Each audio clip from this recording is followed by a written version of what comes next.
বলছি আপনাদেরকে, তাকে বলুন মমতা ব্যানার্জিকে জিজ্ঞেস করতে। মমতা ব্যানার্জি ক্ষমা চেয়েছেন কেন?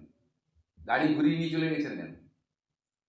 তিনি তো বিধানসভায় কিছুদিন আগে বলছিলেন, যখন বিজেপি বিধায়করা এলওপিকে সাসপেন্ডের প্রতিবাদ করছিল, এই হুমায়ুন তুমি বসো বলছিল, এবং বলছিল আমি একাই 100।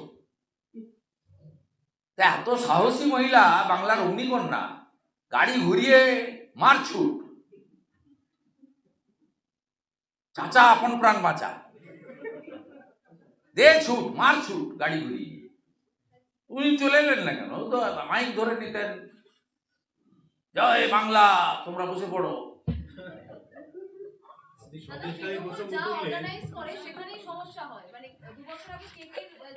সবার পিছনে ব্যবসা থাকে, খেলার মানসিকতা থাকলে, আনন্দের মানসিকতা থাকলে, মাঠটা রাজনীতির বাইরে ভাবলে এটা করতো না।